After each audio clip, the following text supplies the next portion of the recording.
Welcome to Flashback to a Fabulous Future. We are on a journey to understand the past so that we can move forward into the future with focus and energy.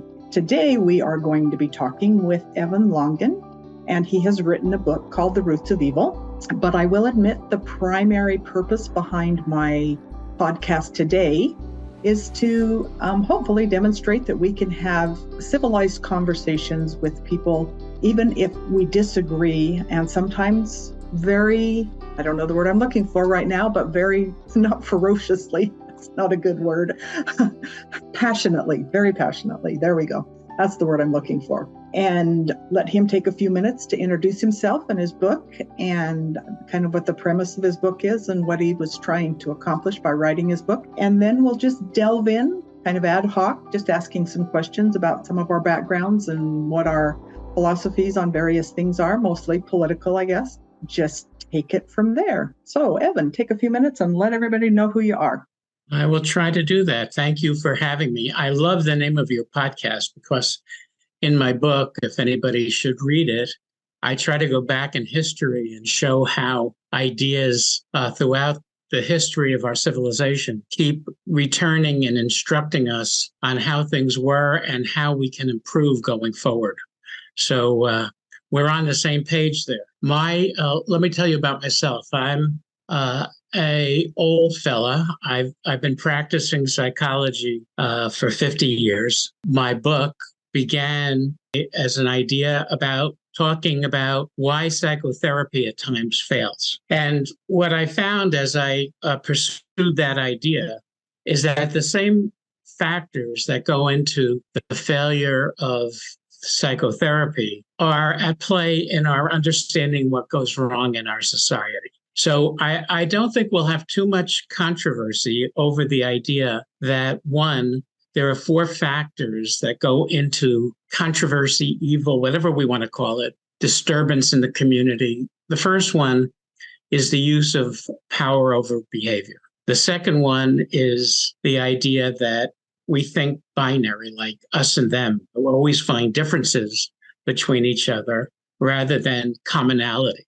The fourth one is the control of information, that people don't get all the information they need to make good decisions. And the fourth one is overly simplistic solutions to complex problems. Now, just so this is very relevant to today, I was making many trips to the Middle East where I work with Israeli and Palestinian teenagers. And we tried to bring them together so that they could actually learn about each other and learn about the commonality in who they are and what their thinking is. They came with very distorted ideas about the other. They really thought the other side was evil and hurtful and scary. And what they found out is that each group, over the years that we did this, were more in common than less in common.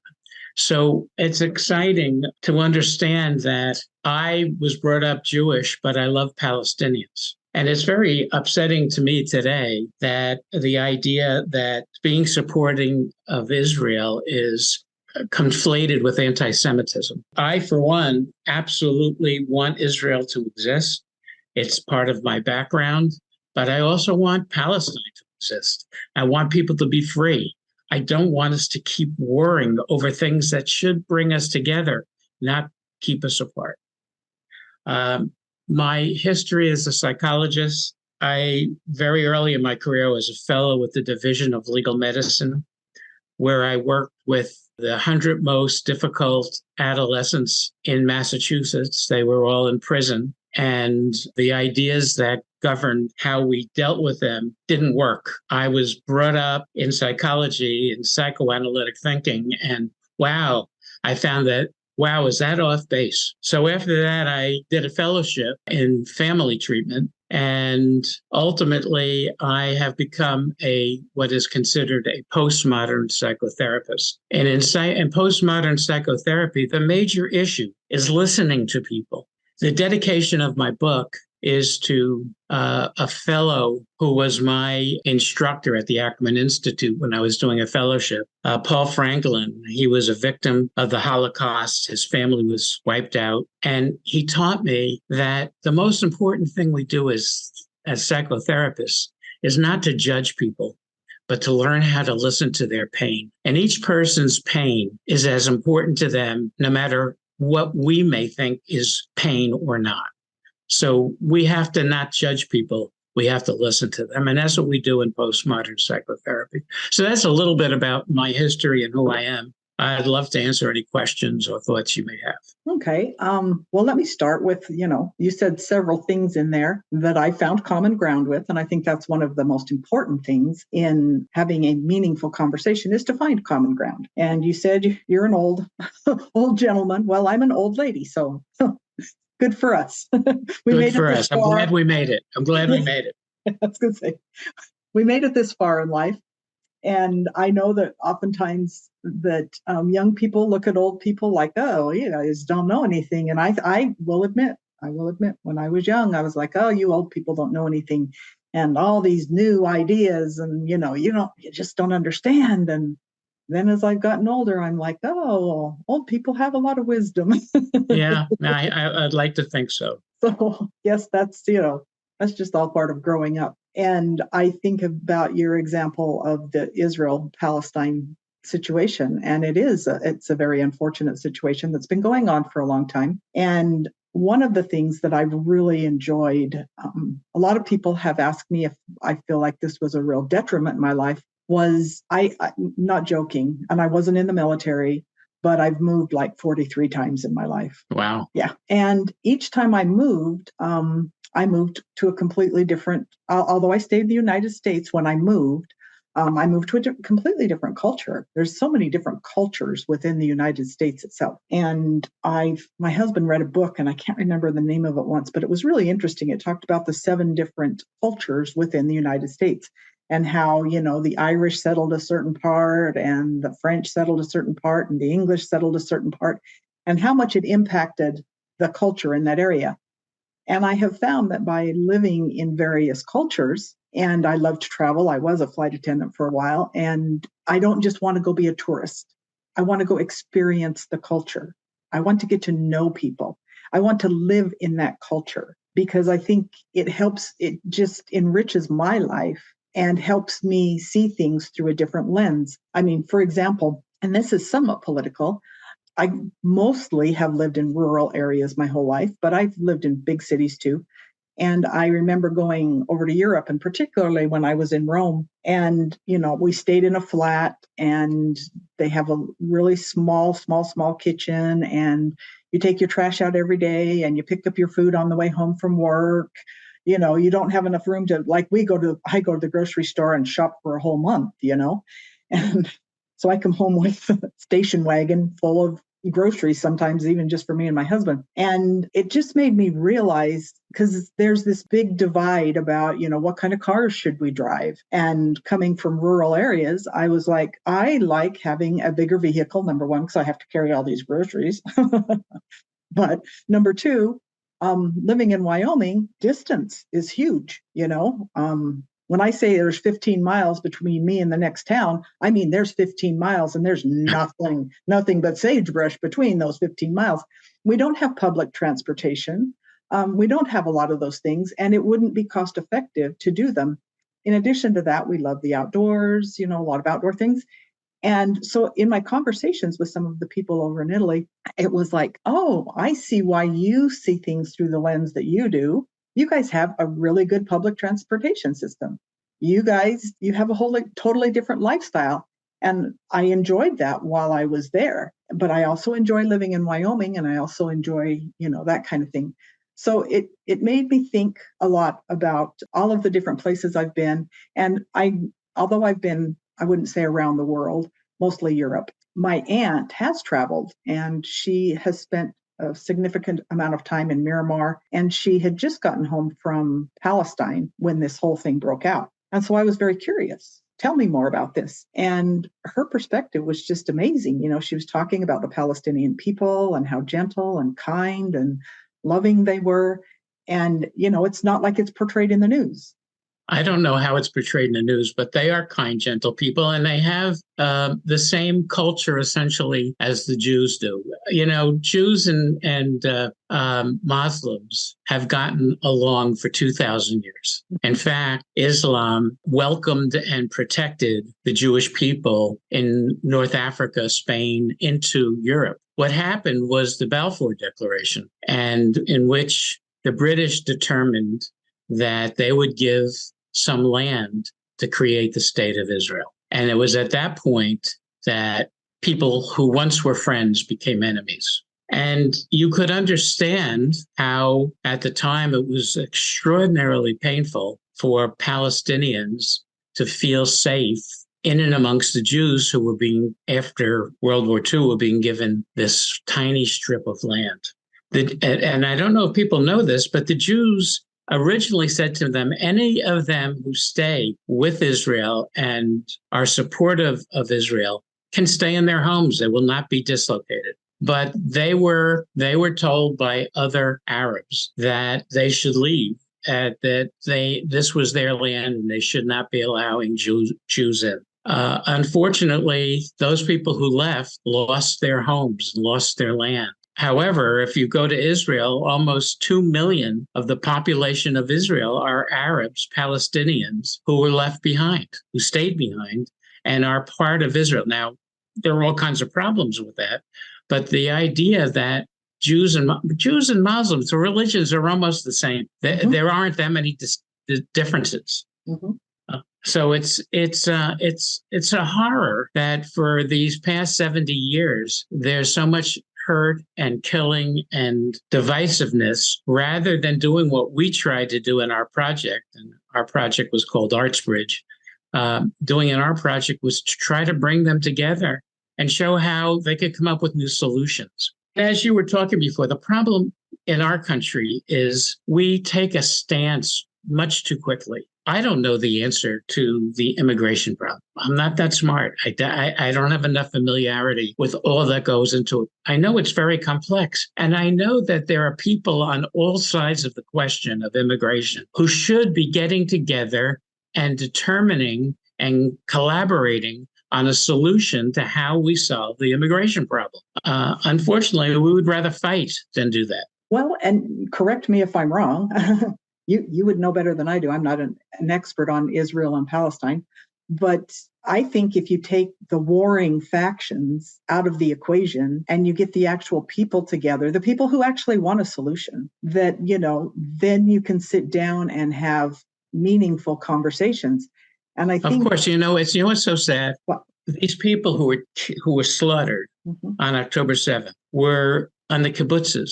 The kibbutzes in Israel are the most liberal people in the country. Many of those people have been working very diligently to get a third state for Palestine. And they were slaughtered. Of all the people, they were the least likely for Fatah to fight. The majority of, it's not the majority. Unfortunately, the largest, it's much like in this country, the largest number of Israelis are in the middle. They are pro creating a state of Palestine. The ones who make up 60% to the 40% in the middle are the people on the right wing who never want Palestine to be created, and the very ultra-Orthodox Jews on the other wing. And they formed a coalition under Netanyahu to not allow for a third state, which is really repugnant to the vast 40% of the country. So yeah, you're right. If you're given the opportunity, these people would create an opportunity for Palestinians and Jews, and that's the way it should be.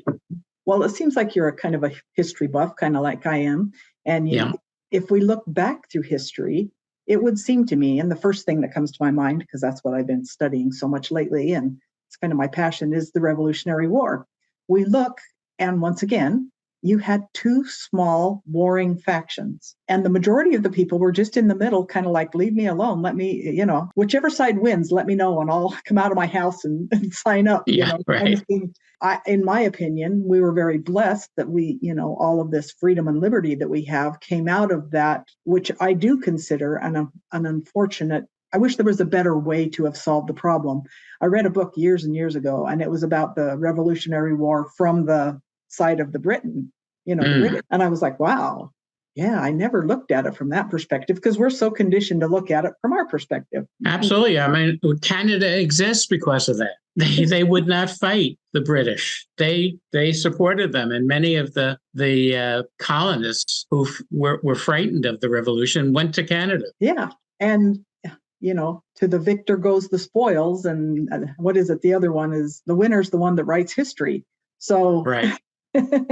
I think sometimes not sometimes, I think more often than not, we get I wouldn't say a skewed version of history, but we certainly get a slanted version of history. And I noticed that the pendulum kind of swings back and forth. And I also do some historical tours here around Charlottesville. And one of my tours that I do is down in a cemetery. I get a wide variety, and these aren't ghost tours, Yeah. Nothing like that. As a matter of fact, the majority of the people that are buried there are both from the North and the South in the Civil War, because it's a very old cemetery. And so the stories that we tell are about both sides. And oftentimes I get really, older people, and I know, being an old person, kind of what they came to hear. And sometimes I get these college students, and I kind of know what they came to hear. And what I try to tell people when studying history is we need to realize, and like the Bible is like the perfect example of this.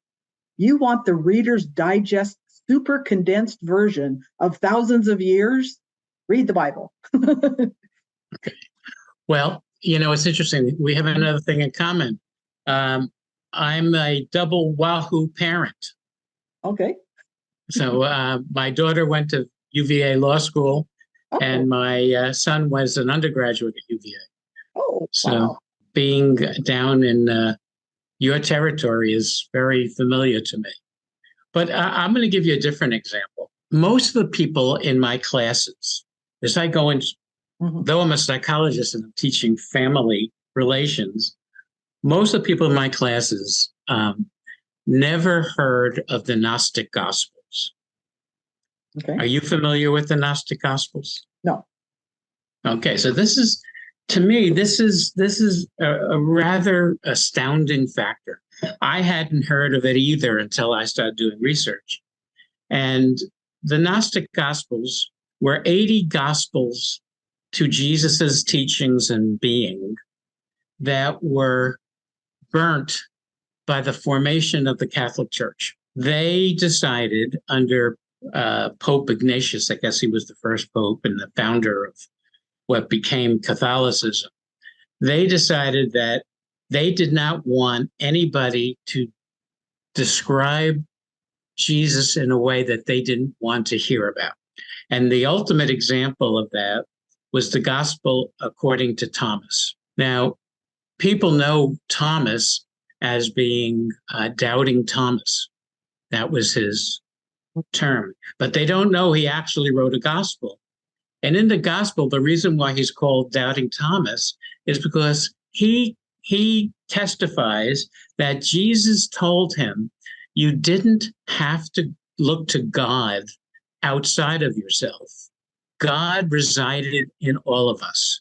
And all you had to do was look into yourself and you would hear God's message. Well, Ignatius didn't like that answer.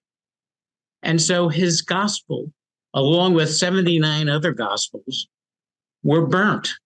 And they were found in Nag Hammadi, Egypt in 1946.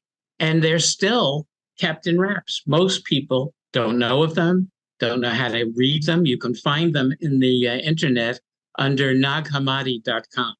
But again, we have not provided all the information that people need. I'll give you one more example from the history of the church. One of the great scientists of his time was Galileo.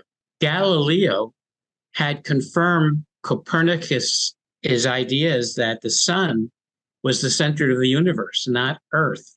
And Galileo, against the advice of the church, started to talk about the fact that reality is sun is where we circle around. and not earth. And he was excommunicated and kept in jail until the end of, he was jailed in his home, but he was confined to his home for the rest of his life because he wanted people to know the truth. And the truth comes out over time and it takes different forms. But there are people who are determined not to let us know what the church is, what their ideas are, because we're afraid we'll lose power. We're afraid that people won't understand, that people will resent us for giving them misinformation. The reality is people want to know the truth. They do. And this makes me think of, the divine right of kings as you go back, through history. Yeah. The church was a government entity in and of itself. And they didn't want, I think this is pretty well documented and accepted. They didn't want the average everyday person. Thus, they didn't want the Bible printed, and all of that kind of thing, and John Wycliffe and all of, we all know right. that. Right? And they didn't want people to know that they could take religion, and I'm using a very generic term, and put it inside themselves. They wanted to tell people what they should think, what they should feel. Right. That's exactly the problem. Instead of trusting that people will make good judgments. Another favorite story of mine is the story of creation in the Bible. And that story comes from the Apocrypha. Now, the Apocrypha are the contemporaneous writings to the Bible.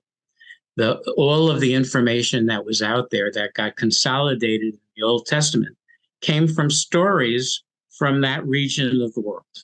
So the original story of Adam and Eve was much more elaborate. But for whatever reason, the wise men who codified the Bible decided, no, we don't want people to know the whole story. It might make them uneasy. So people think Adam's first wife was Eve. Well, the story starts long before Eve. Okay. Are you familiar with this story? No, I'm very interested. Okay.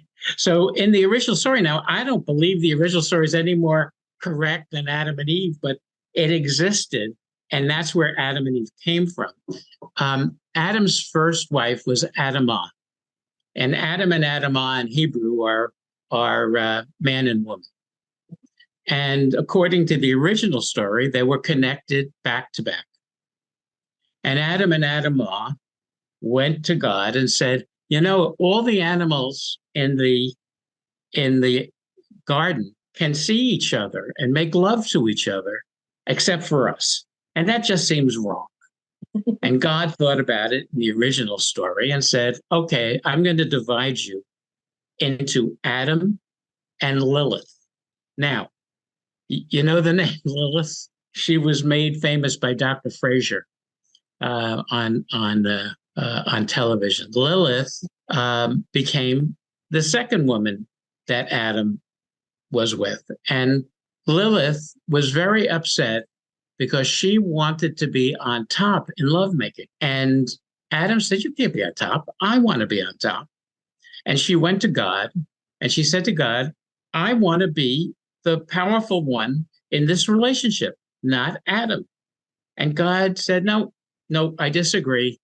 I am going to make Adam the stronger.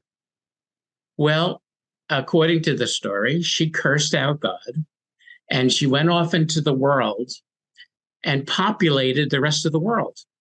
I never knew from having read the Bible, where did everybody else come from? Well, in the original story, they came from Lilith, that she made love with animals and created these failed human beings. At which point, Adam was really upset. He said to God, what am I going to do?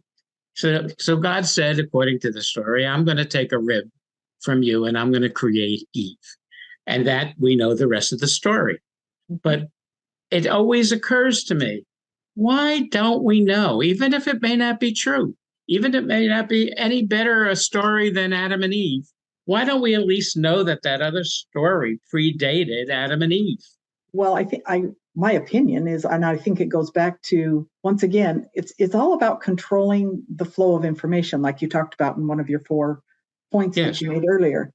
And for whatever reason, this is the narrative. And it's interesting because I've never heard what you've just shared with me. And it certainly challenges, even the story of Thomas challenges a lot of things that I've been taught in my religious upbringing. And I've been, going to church since I was born. Yes. And that's okay, because I find it, rather, and I will admit, I have to admit, I've evolved over the years. In years past, I might have taken that story and went, oh, that sounds like a nice fable, kind of thing, and blown it off. But as I've hopefully matured, I'm a mature adult now. Yes. Hopefully have more wisdom. You impress me as being that, Cheryl. Is that I'm curious. Now you've got me curious. And I want to go learn. That's my point. My point is, I don't know what's true and what's not true. I don't know whose side is smarter than the other side. I know we need to collaborate. That's one of the solutions to all of the dangers in our current community. We have to talk like you and I are talking. You're sitting here and saying to me, I don't know that this is a fable or not a fable. Either do I.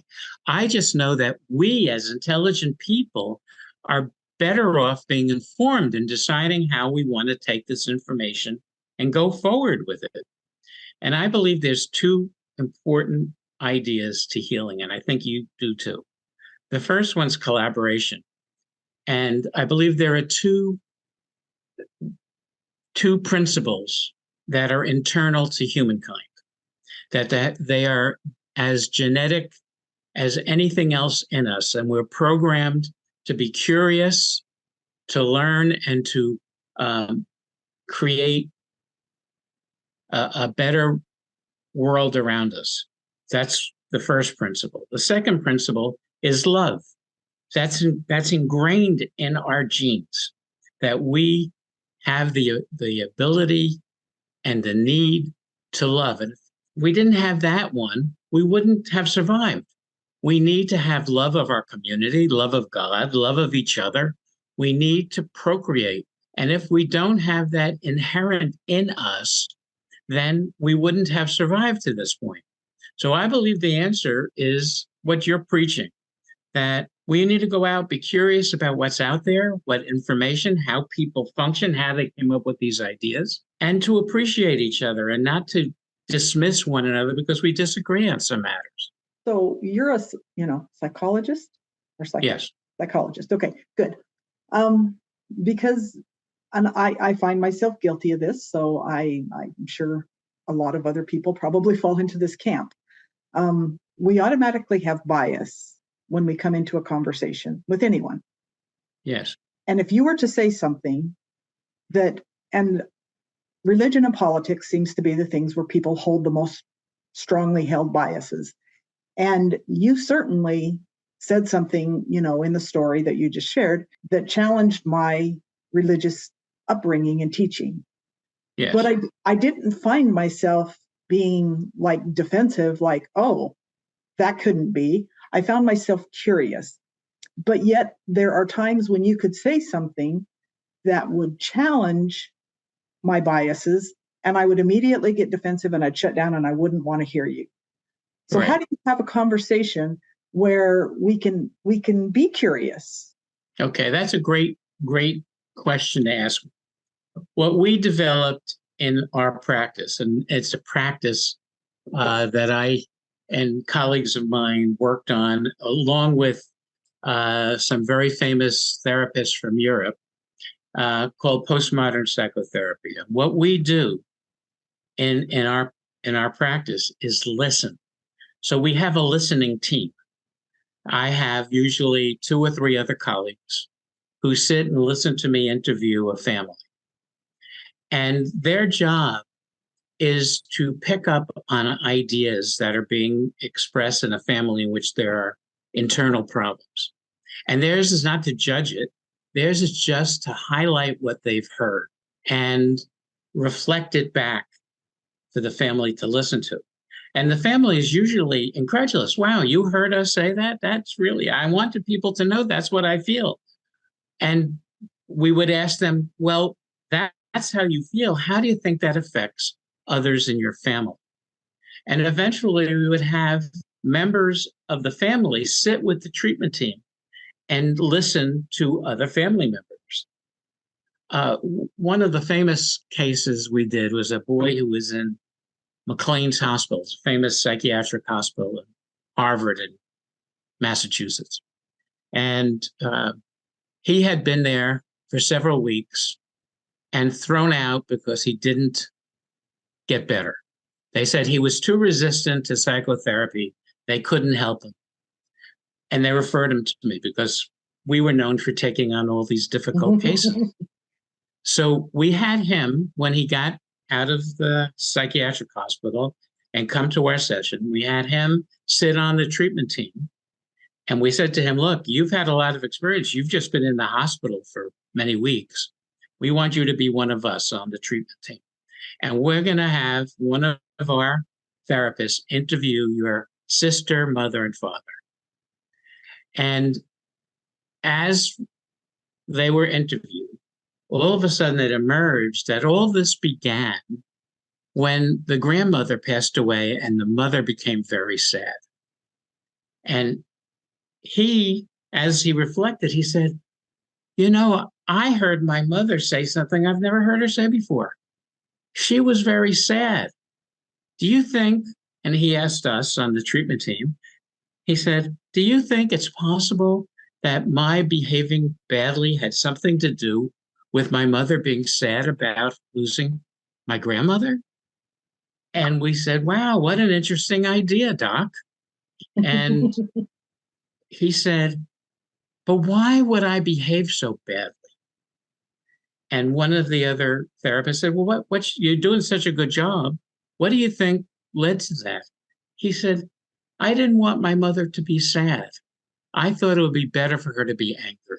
And we went, wow. And the mother burst out in tears and she said, oh my God, he's been in a psychiatric hospital. We sent him away and he was really trying to protect me.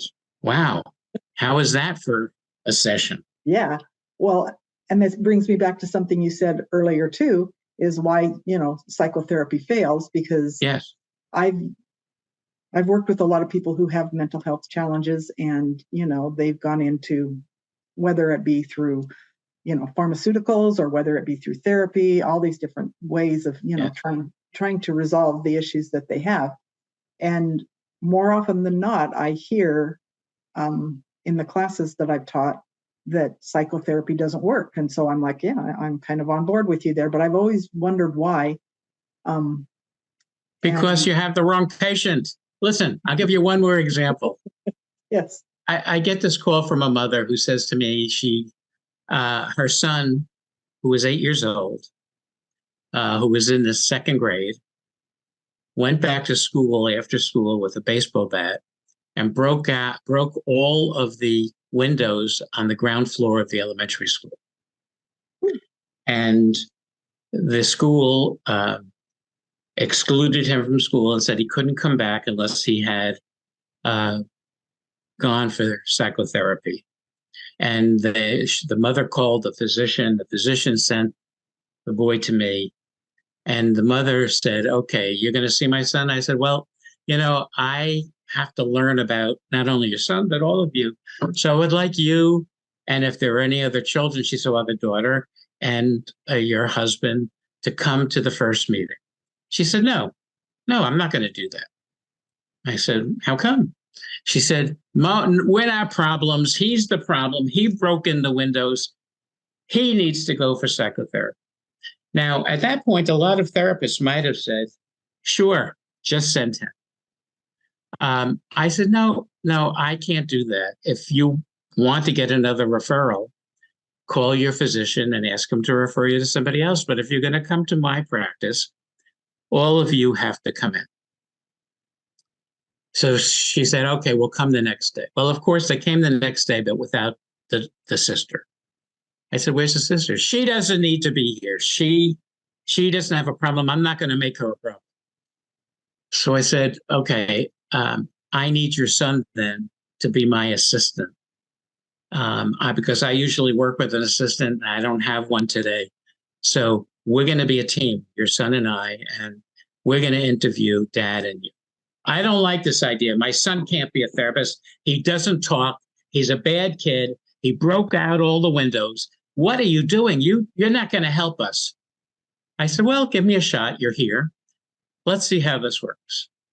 So I said to the little boy, adorable little boy, and he was looking down and kind of meekish.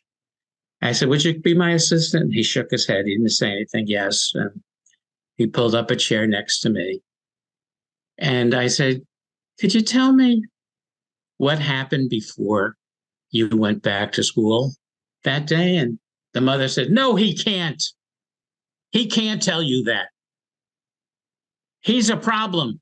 You're making it sound like there's other problems. I said, I'm just asking questions. I'm not making anybody sound like there's other problems. And I said to him, Mom seems worried about what you're going to say. I said, are you going to say something that's going to make her feel badly? At which point the father interrupted. He said, of course he is. He came home that day and his mother was passed out drunk on the floor in the kitchen.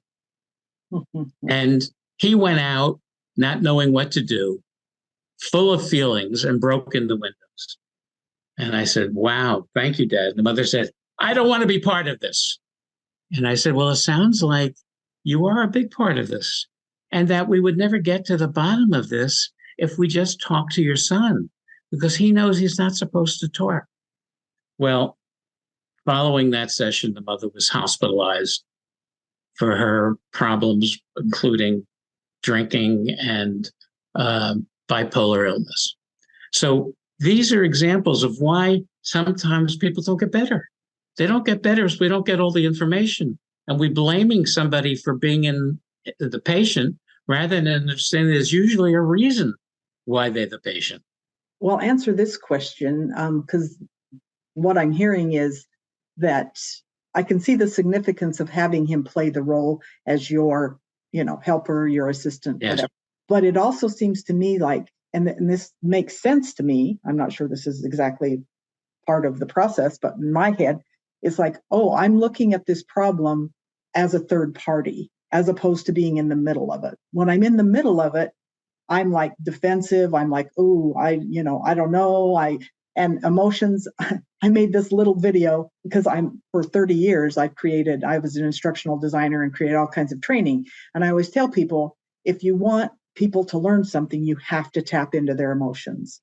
If you don't tap into their emotions and give them, and I don't just mean, this always just frustrated me so much in all my 30 years of creating learning, is we need to give people a why. Well, yeah. But what we do is at the first slide of this online learning, we tell you what your why is.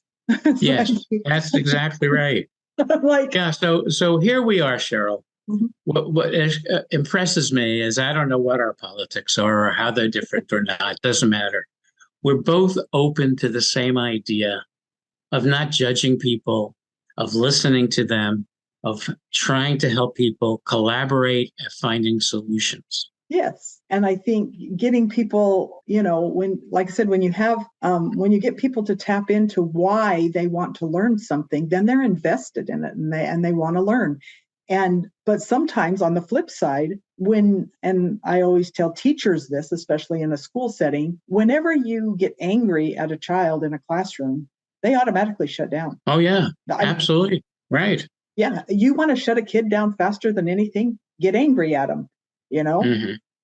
My grandson came one day and they were playing with a glass tea set, and he's only 6. And my other granddaughter, who was 2, they were playing, and they're on a tile floor. And I should have been paying better attention. This was on me, but I was walking back and forth, and I was busy, and I kept telling them, be careful, because these are glass. Be careful. Next thing I know, poof, there goes something, drops on the floor. And oh my word, he went flying in the bathroom, closed the door. I didn't even say anything. Right. But as soon as our brains go into that mode, it's just they shut down. And it's a protective mechanism. It's like That's how we protect ourselves. And I think, and I mean, we know this, we all know this, but I'm guilty as anyone of doing it, is when we're in a conversation with somebody, we tend to use language that attacks people. Right. So Cheryl, I believe you and I would, wherever we were in the world, be friendly with each other and look to each other as resources to make the world a better place. I hope before we finish, the people who listen to this podcast will reach out and buy my book, Yes. The Roots of Evil. It's on Amazon. It's on 8 Books. What's the other big book company? Barnes and Noble. Barnes and Noble. Thank you. Borders you can get down. You can get it on any of those sites. I'm trying to get people to look at ideas that might intrigue them, and I think help towards reducing controversy and anger in our world. Yes, I agree. And I think going into conversations with curiosity, as opposed to, I'm trying to win an argument, I'm trying to convert you to my ideas, and Right. just be curious, it sets the stage. It puts your brain in a frame of mind that it's open and curious. Because I think, if I had felt like you came to me trying to convince me that my religion was wrong and told me a story that you told me earlier, I'd be like, no. But instead, we just have this nice conversation. We're talking about things, and it just comes up casually through the conversation. And it's like, oh, now I'm curious. Yeah, that's it. I mean, I don't hold myself out to be that kind of expert that could tell you which religion's right, which history is right. I just want to put out there ideas to give people a chance to examine it themselves. Yeah, and I think there's always 2 parts to the equation. As we're finishing up here, is I think we as individuals have a responsibility to try to go into conversations being curious. And on the flip side, we don't need to convince everybody that we're right. Right. That's exactly right. We started out having a conversation, I guess, a month or so ago, where we have different positions about guns. And you made the very good point that people in Wyoming need guns to survive. I was an expert marksman in the Army, but I ultimately became a medic. And I saw a lot of people who were so badly injured in war that it has had a lasting effect. So we have reasons why we hold these positions. And I don't believe that my position, because it's what I have experienced, should be anybody else's. It's mine. Yes. And I think, totally understanding and respecting others' opinions makes for a much nicer world to live in. Yes, dear. I 100% agree with you. So will you be sending this out to the world, this interview? Of course I will. I don't have a great, big, huge following, but I will definitely get it out, and I will give you a copy, or I post it on a Rumble page. Would you rather have the MP3 of it, or would you rather have the link to it that you can share? Whichever works. The link. The link is best. And if people down in Charlottesville want me to come down, I love Charlottesville. So I'll be glad to come and talk. There we go. That would be great. Well, thank you so much for your time today. And thank you for having me. Wow. Thank you for being patient through all of my life circumstances. I love it. All right. And you keep it up. All right. You too. Thank you. Bye. Bye.